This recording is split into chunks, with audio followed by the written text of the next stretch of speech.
I'm aware of that clause, but just a second, Minister. I'm aware of clause 631D, but there's an amendment that... Just pause on that, Mr. Seeback. Don't worry. Start the clock again. Minister, for goodness sakes, that wasn't my question, was it? I asked you if you talked about what you call the floor with Unifor before you signed this contract. Your help. The workers at Stellantis, they needed your help, and you let them, they lost their job. Over 3,000 people lost their job. They needed your help. You failed them. This contract failed them. Minister, are you proud of the work that you've done on this contract? I don't believe that's the... This Guy's Garage. Like and subscribe. As you know, I celebrate Hanukkah, and with it coming up, I couldn't think of a better Hanukkah gift than to be here with all of you today. And Minister, thank you for finding the opportunity to join us for a discussion that continues our study on the auto sector. I will play nice with the time, and hopefully we can have a good quality conversation, which will allow us to head into the holiday season on good terms with one another. Mr. Seeback, I've stopped the clock. There are 4 minutes and 10 seconds remaining. The floor is yours. Minister, if we can let him finish, and then Mr. Seeback, allow him an opportunity to respond. The floor is yours. Starting the clock again. Yeah, Minister, I'm aware of clause 6.31D, which talks about they will maintain production at the Brampton facility. But are you aware there was an amendment to the CIF agreement that says that clearly contemplates the closing of that facility? It's in amendment number 2, which my colleague has a copy of. So I don't need to be told that the Brampton facility couldn't close. My question to you was, how many full-time employees did Stellantis have when you signed this contract? Because you're only guaranteeing 4,475 FTEs. Sir, do you know for how long is the duration of the contract? Minister, I don't know if you know how... I'm just trying to help you. I don't know if you know how this works. I need to help you because if you want to understand the clause, I'm a lawyer, so I can help you interpret the contract. I was a lawyer as well. When I'm the minister, you can ask me questions. That's fine. No, I'm asking you, did you know how many full-time employees Stellantis had? You can either say, yes, I did, and tell me, or you can say, no, I don't. You don't ask me a question. That's not how it works, The number was known, but I'm trying to help you. You should be grateful. I'm here to help you. So I'm trying to help you understand the contract. I appreciate you didn't sign it, you didn't negotiate it, you didn't even participate in the negotiation. I did. I kept it hidden for 2 years. Because I can help you and help Canadians understand. Well, why don't you just help me right now and help Canadians by saying how many actual full-time employees Stellantis had when you signed the contract? Well, what you need to look, the number you have there is an average over a period of 12 years. So what you have there is a floor.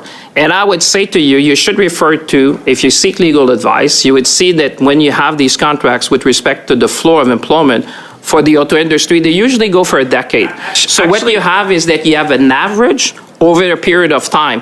This is a floor. That's what I'm trying to help you understand. This is like a floor. And when you read that clause, bear with me just for 1 second. I appreciate you have a question.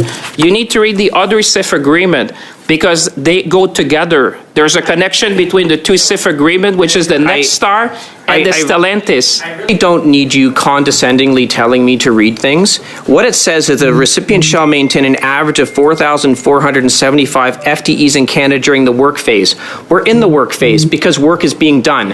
And Stellantis had 8,000 employees when you signed this contract, 8,000. So that means they could fire 3,500 employees and still be in compliance with this agreement. And that there, sir, is the problem. Under this CIF agreement, the combined contributions were $3 billion. And they were still allowed, during the work phase, to fire up to 3,500 employees. And now they've fired 3,000 employees in Brampton. They did exactly what they were allowed to do. How can you say that this was a contract that was going to protect the workers? And my subsequent to that is, did you tell Unifor that this was part of the contract? Because I bet you didn't. They would not have been happy that you were allowed. They were allowed to fire 3,500. You're making a lot of assumption for someone who was not at the table. I don't recall having seen you negotiating the contract with us. Maybe I'm getting old, but I could not remember seeing you at the table when we negotiated. But when you see that clause, like I said, you have to read it in connection with 634D. That's what I'm trying to explain you, and this is a floor. That was the commitment by Stellantis, and you need to read it in conjunction with the other CIF agreement, which if you want to go back, the Next Star agreement, because the Next Star agreement has also a floor. No, but let me answer. And under amendment agreement number 1, it says, if the recipient closes the Brampton assembly plant prior to December 31st, 2035, and the closure cannot be shown to be about the result of a whole bunch of things, so your Section D doesn't matter, because in an amendment you clearly contemplated that the plant could close. So don't lecture me, sir, on reading the contract. I've read it. So, Mr. Seeback, I think you're making a lot of assumptions for someone who has not seen the entirety, sir. You have the benefit of having someone who did it. The only reason I haven't seen the entirety is because you've hidden it. Sir, I'm trying to respond. If you want to pretend you were there and you know, just go on. What I'm trying to help you is to help you understand the contract and the interaction between the two clauses and the interaction with the other CIF agreement. Because if you look at the other CIF agreement, you have a protection for 2,500 jobs. If you put the two together, you have a protection for about 7,000 jobs, which is the floor that you have in these agreements. And that CIF agreement was modified as well with an amendment that talked about the jobs. Mr. Seeback and Minister, both of you, please. When I intervene as chair, your responsibility in that moment is to listen to what I have to say to allow me to get us to a productive and efficient, respectful, and effective space. Both of you. So, your time was up, Minister. I was trying to afford a couple of more seconds for you to answer that question. I think we've done that. So if you can maybe talk a little bit about the measures in the budget 2025, and British Columbians once again would like to know what work you've done on cutting red tape and the productivity measures, super deduction, and how is that going to improve our competitiveness, Canadian manufacturing? Well, thank you. This is a great question. I think, it's only when you sit, I guess, when you compare it to the G7, when you look at Canada, we are a big magnet for talent. And I would think folks in British Columbia know that. We've been attracted record level of talent, and we have provisions in the budget to do that, the $1.7 billion. We want to be this magnet, the best and brightest in our shop, on the factory floor, in our research institute, colleges, university. Then I would say Canada is one of the few G7 countries which have a very strong industry. From the auto sector, we build planes, we build cars, we build ships. I'm reminded of the shipyard in British Columbia. We have critical minerals, and many would say that this is akin to oil in the 21st century, one of the few countries, including in British Columbia, where we have a number of not only critical minerals, but refining with tech. We have an abundance of energy, and a lot of people would say energy is the proxy to growth in many respects. And again, we're the only G7 country with a free trade agreement with all the other G7 nations in the world. So that's why I'm confident. That's why when I said I believe in Canada, because when you compare Canada to many other countries in the world, we have a very strong base. Obviously, there's some headwind, like I mentioned before. We have the fiscal capacity. We've done generational investments in housing and infrastructure, in our sovereignty, in production and competitiveness, and that's exactly what people see in Canada. Plus, stability, predictability, the rule of law. People want to invest in a jurisdiction which provide that. So that's why I'd say, from a British Columbian perspective, this is a budget, and I was at the Board of Trade in the Greater Vancouver, and I could say it speaks to people. People understand that this is something. Talk about the productivity super deduction. That's something that we've been talking about in this country. Since I can read, I would say people have been talking and writing about that. We're addressing that. Even former parliamentary budget officer would have said, Canada has received good marks when it comes to its vision, fiscal sustainability, transparency. We just need to, that's why this committee has a big role. I would say it's great that you're looking at what we've done with respect to Stellantis, but I think that the world needs more of Canada, and certainly the role of this committee is how we can strengthen our industry, how can we strengthen our what we do for workers, how can we position Canada for success in the 21st century. And that's why I think that the world is looking at us. You've seen a number of funds wanting to invest. You just saw yesterday an announcement by Microsoft, which I know has a big presence in British Columbia. So, we're going to continue to do the hard work to build the strongest economy in the G7. But I think in this new world, Canada has a lot of fundamentals to succeed in the economy of the 21st century. And just building on the super deduction and the manufacturing, we had the folks from C-SPAN and, the marine sector in British Columbia is very important to us. So we had them visit us today, and they talked about increasing production of defense and their capability there. Maybe if you can talk a little bit more about manufacturing. Well, this is essential to our nation. I mean, if you look at nations which have succeeded in the 20th century and even before, they all have strong manufacturing sector. Look at South Korea, look at Japan, look at Germany. There's even a report comparing Canada and Germany on innovation, on the strength of our manufacturing. So it's not by accident that the International Monetary Fund said, if you want to say, when I said generational, if you look at the largest investment plan in infrastructure, innovation, in housing, in the G7, a lot would refer to the German plan, which is $500 billion over 12 years. If you look at the Canadian one, if you translate that in Canadian dollar, that would be $800 billion over 12 years for Germany. For us, it's $450 billion over 5 years. So you would even say that the Canadian plan is the largest in the G7, and we're not even adjusting for the economy, the size of the economy, with Germany is the largest economy in Europe. So I would say that's why what we've done is generational, and that's why I'm happy to stand with you to fight for our workers, fight for our industry, fight for our country. Thank you, Mr. Chair. I want to go back to the CIF agreement number 813-816-251 and back to the jobs guarantee. You said that this is the floor, the 4,475 full-time equivalents, and I asked you if you knew how many full-time equivalents Stellantis had at the time you signed the contract. You didn't answer, so I told you it's 8,000. So what this agreement allows as the floor is that Stellantis could maintain 55% of its workforce. That's what 4,475 is of 8,000. I was a lawyer, so I'm not great at math, so I used a calculator to do that. So I guess my question to you is this, and I think it's a very simple and straightforward question. And Minister, I just hope you'll give a simple and straightforward answer to it. This agreement allowed Stellantis to reduce its workforce by 45% and still be in compliance with the agreement because they had 8,000 FTEs at the time. Did you discuss this floor, as you described it, with Unifor, the auto workers in Unifor, before you agreed to this? Yes or no? So it's a complex question, so I'll try to simplify it for folks who are watching at home. That's why I'm saying this is a floor, an average over 12 years. That's how you have to understand that. And I know you may not agree with me, but if you seek legal counsel, they would say that you cannot read this clause alone. You have to refer to the other clause, because I know you're going at the Brampton. I was there to defend the Brampton folks. I can even tell you how the discussion went step by step. But that's why we insisted in the same paragraph that you referred to in section D, 634D, and let me read for folks at home, the recipient shall maintain production at the Brampton assembly plant during the term or until December 31st, 2035. So I'm just saying, when you read the but no, Minister, I'm trying to help. So colleagues, here's what I'm going to do. I'm going to press pause. I'm going to give him 10 seconds to finish, Mr. Seeback. I'm not taking that away from your time, okay? Just to let him finish it.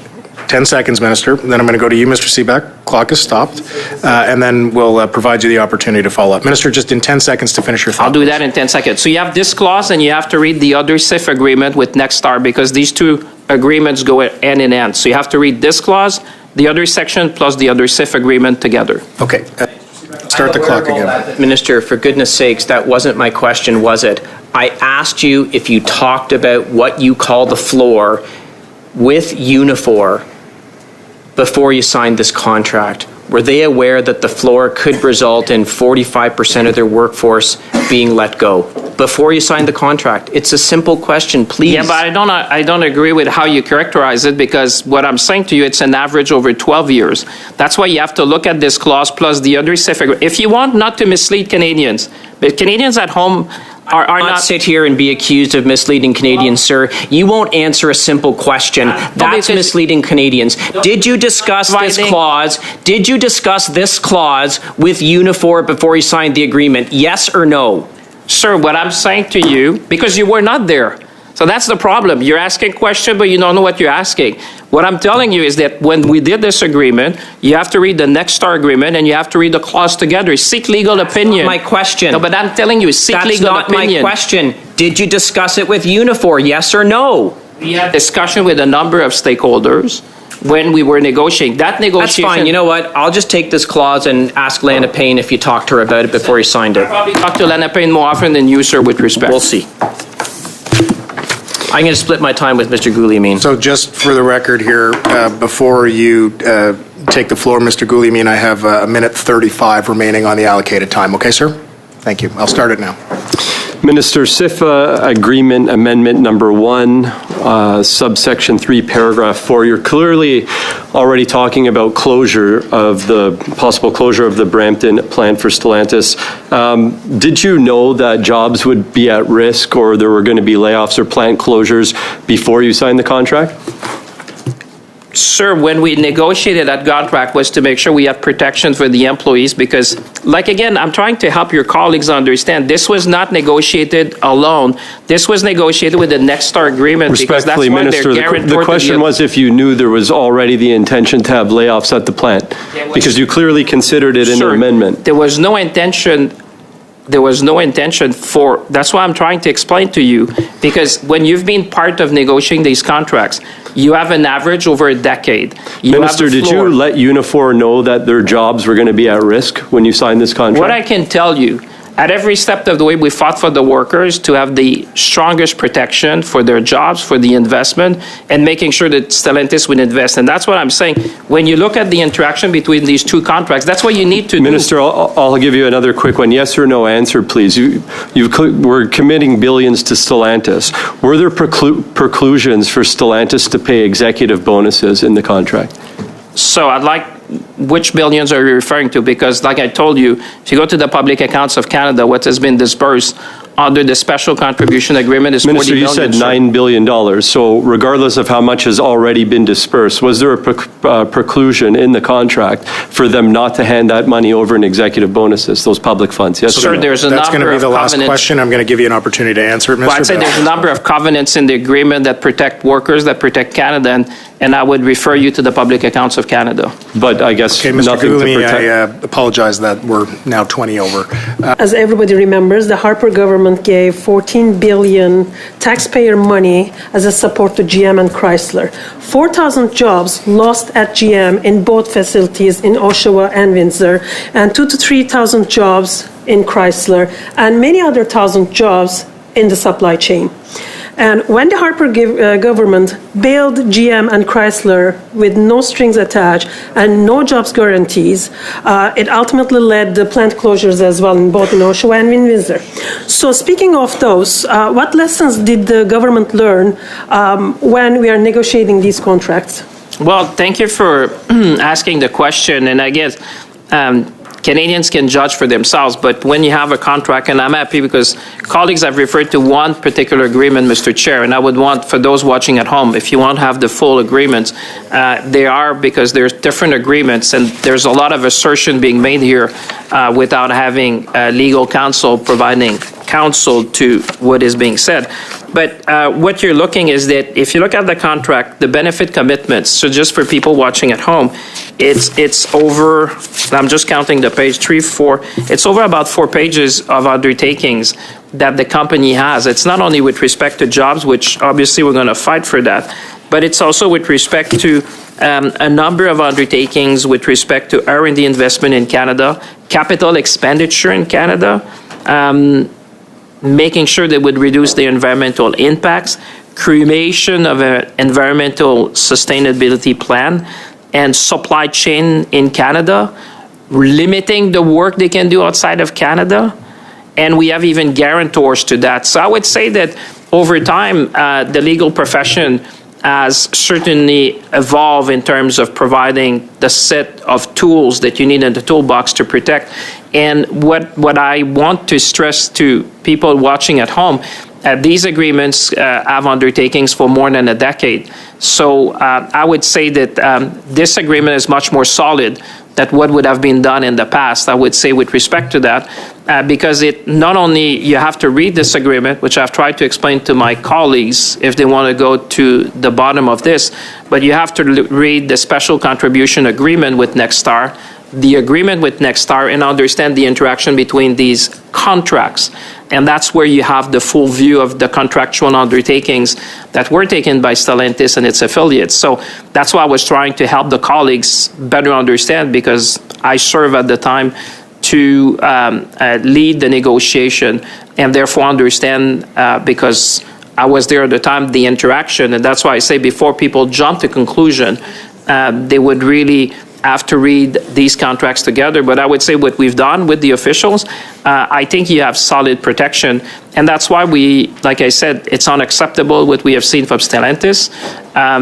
I understand that there's an intention to provide a notice of default. There are very strong provisions with respect to defending the commitments that were done.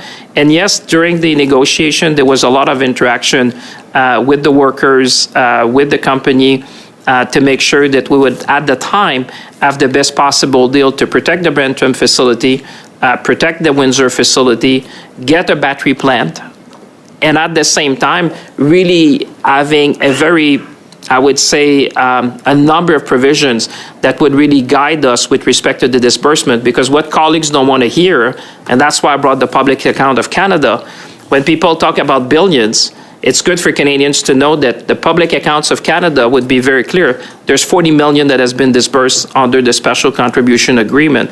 So there's a lot of condition precedent that needs to be met before, obviously, other amounts are disbursed. And that's why I'm saying that I feel that, under the circumstances and the negotiations we had and the investments we were able to attract in the country, considering the time, you have to go back to 2023. Everyone was fighting to get these investments in their country between us and the United States. If you look at the record, don't take it from me, but Bloomberg said that we were ahead of China in building a supply chain. It's not me who said that, it's Bloomberg. I think at some stage, that's why I said, with the benefit of insight, I hear a lot of comments today of people who might not have been at the time negotiating. But I can tell you at the time when we stood and announced these investments, we were with the workers, with the unions, with the company, because we expected them to fulfill all their contractual obligations. Thank you, Mr. Chair. It's great to be back here. Minister, quick question for you. Is this contract to Stellantis, the CIF agreement number 813-816-251, is it a usual contract? I'm a lawyer, so how do you want to define usual? Well, your department said that this is a standard contract that they use regularly and maybe a few tweaks, modifications here and there, but we were told that this is a standard contract. So is this a standard contract? I would say in my experience, I've been practicing law, or I've been qualified for a number of decades now. I would say what I find in this contract is certainly having what you would expect in the contracts you see with the auto sector and beyond. I think we've added a number of provision and covenants, particularly the connection between this agreement and the Nexstar agreement. I would say this is going beyond what you normally see. Okay, how many other contracts like this have you handed out? Well, listen, certainly the one with Volkswagen, certainly the one with Honda, and the ones that have been entered into during my time as industry minister. There was a number of one in Bécancour as well, so I've seen all of them. Okay, now I recognize that, you're not the industry minister anymore, but under what part of this contract is the minister using to sue Stellantis? She said she's suing them, so what clause is she using to sue them with? Well, you say there's a clause about remedy, which you need to first... Yeah, no, exactly. That's what I'm saying. There's a section about remedy, which calls for mediation, arbitration. You need to provide notice of default. There needs to be a report. So that's pretty extensive in terms of the remedies that exist. And like I said, when you look at that, and I think that's the uniqueness in a way of this, is the interaction between that and the Nexstar agreement. So the connection between the two is making it robust, I would say, in terms of protection. So it's a standard contract where you give money to companies that lay people off. Is that a fair assessment? Well, I would say it's standard. First of all, there's a lot of, again, when you say give money, you have to say there's a lot of condition precedent that have to be met. if you're looking at this one in particular. Now, I just want to help you. Like I said, 40 Sir, billion. here's the key, though. Here's the key, really quickly. I don't need your help. We don't need your help. The workers at Stellantis, they needed your help, and you let them, they lost their job. Over 3,000 people lost their job. They needed your help. You failed them. This contract failed them, okay? That's the point that you're missing and you're not picking up here. I'm going to give the rest of my time to Mr. Guliamin here, but again, sorry, Mrs. Borrelli, my apologies here. Minister, we've been asking for the terms of the contract for a very long time, and they have been hidden for us. Vital information has been held from Canadians. Please tell me, what else are you hiding from the auto workers of Windsor, from uniform members, and from the people whose livelihood depends on the agreements that you make and depends on you being transparent? Well, listen, that's the tenet of democracy. I'm here in front of you today to answer all the questions you may have. And to the comments of your colleagues before, I can tell you I've met a number of the United, the workers there, the union workers, and I can tell you they know that we fought nail and tooth to make sure that, because what you're not appreciating is to get to that, how much we had to force and to negotiate to have a clause with respect to Brampton. And I would say, since you were not there, I appreciate your point of view. You're entitled to your opinion, but you're not entitled to your own facts. We fought to keep Brampton, and look at the section on Brampton. Thank you, Minister. Obviously, you didn't fight hard enough because 3,000 people lost their jobs in Brampton. And so what I'd like everyone to take a minute and sit with what the Minister has just said. After the rise in the cost of living, job loss, taxpayer money being spent recklessly, and a message of sacrifice instead of hope for Canadians, the Minister truly believes his government is doing enough. For all the Canadians watching at home today and hoping that this government fights for them, speaking with the Minister today, we can clearly see that the Minister and his government are simply not up for the job. Minister, are you proud of the work that you've done on this contract? I don't believe that's just one sec. Sorry, Ms. Borrelli, on a point of order, you know I must address it. Madame O'Rourke, on a point of order. Well, I haven't heard it yet, guys. Well, you're not in the chair, so just give me 1 sec to be able to hear it, and I'll make a ruling, and then we'll come back to our line of questioning. Yes. I believe that MP Borrelli is misrepresenting what the Minister just said to this committee, and it's not appropriate. I think I'm going to just allow us to continue the line of questioning here, Madame O'Rourke. I'm not sure I heard anything that would suggest there's a necessity for me to intervene beyond that at the moment. Ms. Borrelli, the clock says 31 seconds. Thank you, Chair. I'd like to ask the Minister one question. Sir, are you proud of yourself and the contract you made with Stellantis? Madam, maybe the difference between you and I, since I've served Canadians, I always do that with humility, with empathy and authenticity. And I would say today in front of Canadians, they can see what this committee is all about. If you want the truth and the facts, I'm happy to be here. If you want to come here and question my character, I'll let Canadians judge that.